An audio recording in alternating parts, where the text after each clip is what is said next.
this episode, we bring together the two foundations that make the rest of certified in Risk and Information Systems Control, CRISC, make sense for a beginner.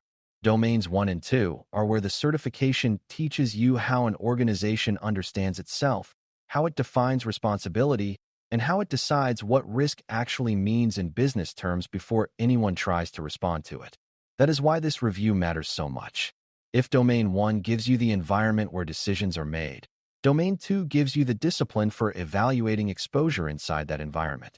When learners struggle with CRISC, it is often because they try to memorize risk terms without first understanding the organization those terms belong to. A stronger way to review is to see both domains as one connected story about goals, governance, ownership, assets, threats, vulnerabilities, impact, and judgment. Once that story becomes clear, later topics feel far less scattered, because you can finally see why the exam keeps returning to business context instead of treating security like a purely technical problem. Before we continue, a quick note. This audio course is a companion to our Course Companion books. The first book is about the exam and provides detailed information on how to pass it best. The second book is a Kindle-only ebook that contains 1,000 flashcards that can be used on your mobile device or Kindle. Check them both out at cyberauthor.me in the Bare Metal Study Guide series. A useful way to organize this review is to picture an organization trying to achieve something important while depending on technology, people, vendors, processes, and leadership decisions to get there. Domain 1 asks whether the organization has the structure and direction needed to make sensible choices about risk. Domain 2 asks whether the organization can identify, analyze, and prioritize the risks that could interfere with those choices and objectives. Together, they form the front half of the entire certification. Before a company can manage risk well, it has to know what it is trying to accomplish, who is responsible for decisions, what assets matter most, how much uncertainty is acceptable, and what kind of exposure could damage operations or strategy. That is why these two domains belong together in your mind. Governance without assessment becomes paperwork with no real insight. An assessment without governance becomes analysis with no clear owner, no consistent decision path, and no reliable way to turn concern into action. Good review means holding both ideas at once and understanding that each one gives meaning to the other. The review starts with organizational strategy, goals, and objectives because risk only becomes meaningful when it is tied to something the organization is trying to protect or achieve. A risk is not automatically important just because it sounds dangerous in general. It becomes important when it threatens revenue, customer trust, legal obligations, operational continuity, strategic growth, or some other defined business outcome. This is one of the most important habits CRISC tries to build in a learner. You are being trained to ask what matters to the business before you decide what matters in security or control terms. When you think this way, the exam begins to feel more logical. A system supporting a small internal convenience does not carry the same weight as a system supporting payment processing, patient care, or customer identity data, even if both systems have weaknesses. Strategy and objectives create the context that tells you why some risks deserve immediate attention while others can be scheduled, monitored, or accepted for a time. Without that context, risk assessment becomes guesswork because you have no stable way to compare the importance of different exposures. Once goals are clear, roles and responsibilities become the next major review point because no organization manages risk well when ownership is vague. CRISC expects you to understand that business leaders, process owners, control operators, risk professionals, security teams, and oversight functions do not all play the same part. The business usually owns the objective and the resulting risk, while specialists help identify issues, evaluate control effectiveness, and advise on treatment options. This distinction matters because many beginners assume the security team owns every technology risk simply because technology is involved. In reality, security may support the process, but business accountability still matters because the risk exists in relation to business outcomes. If nobody clearly owns the decision, then escalation becomes messy, response becomes inconsistent, and reporting loses value because it is not connected to responsibility. On the exam, questions often become easier when you stop asking which team sounds most knowledgeable and start asking who should be accountable, who should provide support, and who should oversee the process.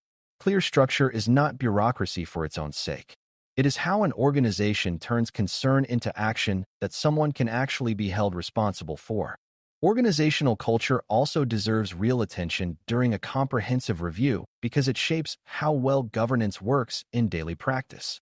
Two companies can have similar policies, similar tools, and similar reporting lines while getting very different results because the people inside those organizations behave differently.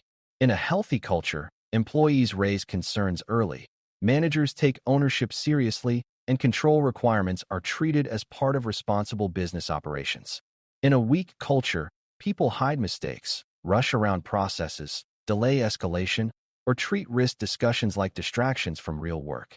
That difference matters more than many beginners expect.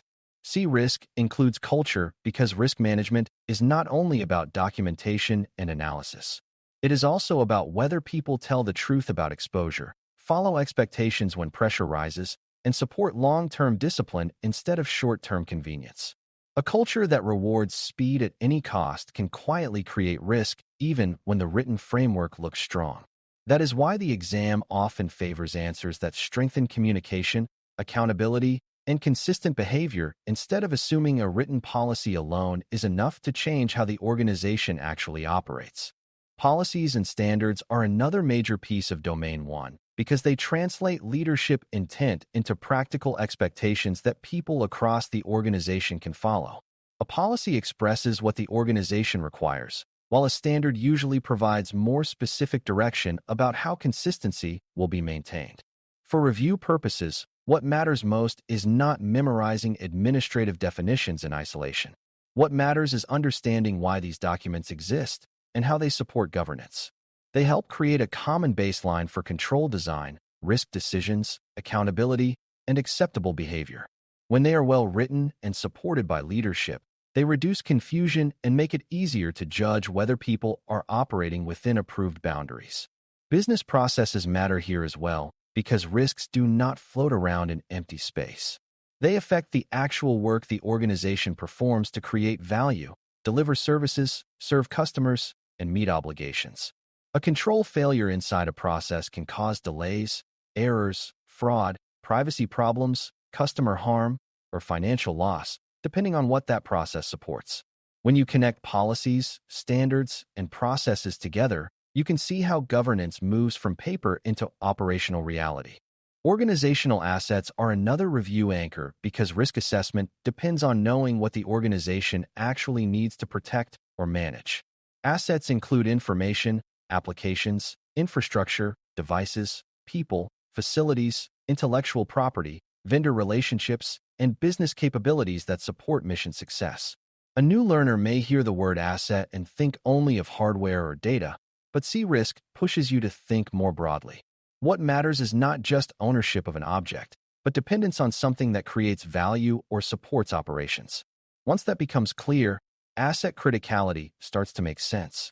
Some assets are more sensitive, more exposed, more essential, or more difficult to replace than others, and that difference influences how risks should be analyzed.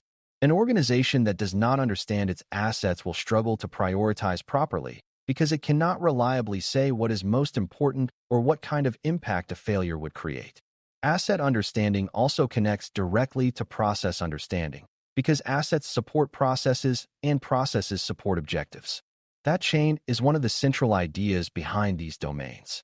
When the chain is clear, assessment becomes much more grounded and much less speculative.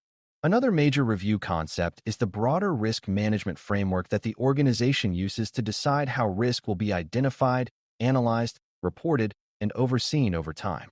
This includes the larger enterprise view of risk, the methods used to define roles, and the structures that make sure management decisions can be supported and challenged appropriately. The 3 lines of defense model fits here because it explains how business operations, risk and compliance functions, and internal assurance activities contribute in different but connected ways. The first line manages risk in daily activity, the second line provides guidance and oversight, and the third line offers independent assurance about whether the system is working as intended. That separation matters because it prevents confusion about who is doing the work, who is checking the work, and who is evaluating the whole arrangement with some independence. A strong review of domains 1 and 2 should keep this organizational architecture in view. Risk assessment is not a solo activity performed in a vacuum. It happens inside a broader system of governance where different groups bring management, oversight, challenge, and assurance to the same business reality. Risk profiles, risk appetite, and risk tolerance are also central because they help an organization move from vague concern to more disciplined decision-making. A risk profile gives leadership a structured view of the major exposures affecting the organization or a part of it. Risk appetite reflects the general amount of risk the organization is willing to pursue or accept in order to achieve its goals. Risk tolerance is more specific and helps define how much variation or exposure is acceptable around a certain activity, process, or objective. These ideas matter because not every organization responds to uncertainty in the same way, and not every issue deserves the same level of treatment. A hospital, bank, startup, and manufacturer may all face cyber risk, yet their acceptable exposure, regulatory demands, and operational realities are very different. On the exam, this means the strongest answer is often the one that aligns decisions to approved expectations rather than assuming every risk must be treated with maximum force. Good governance does not mean trying to remove all uncertainty from the world. It means making clear, supportable decisions about what the organization can accept, what it must reduce, and what it needs leadership to understand before moving forward. That brings the review into Domain 2, where the focus shifts from organizational context to the actual assessment of information technology risk. A risk exists when a threat can exploit a vulnerability and create a harmful effect on something the organization values. That simple sentence contains several ideas the exam expects you to keep separate. A threat is a possible source of harm, a vulnerability is a weakness that could be exploited, and impact describes the consequence if the event actually occurs. Likelihood reflects how probable the event is, while risk is the overall exposure created when those pieces come together in a business context. Domain 2 becomes much easier when you stop treating these words like loose synonyms. The review point here is precision.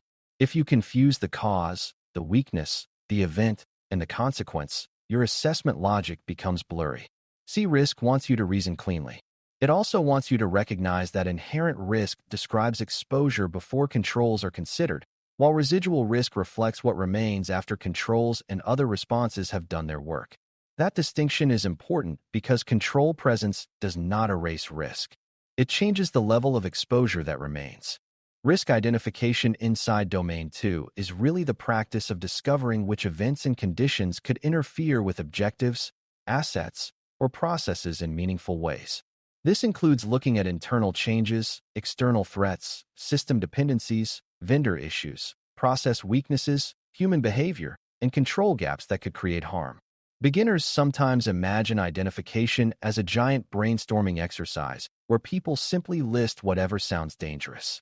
In reality, stronger risk identification is tied to business context and informed by structure. It uses knowledge of assets, processes, prior incidents, audit findings, environmental changes, and strategic priorities to build realistic risk scenarios. A scenario matters because it forces the organization to think in cause and effect terms. What could happen? Why could it happen? What would it affect? And what would the business consequence actually be? When you review this part, it helps to think in narratives rather than labels. A weak control is not the full story. The full story is how that weakness could combine with a threat, touch a critical asset, disrupt a process, and create measurable impact. That is the kind of thinking Domain 2 is trying to teach. After identification comes analysis, and this is where the organization tries to judge the significance of the risks it has uncovered. Analysis looks at likelihood, impact, timing, velocity, existing controls, dependencies, and sometimes the confidence level behind the available information. A strong review mindset is to remember that analysis is not just assigning colors or numbers to a list.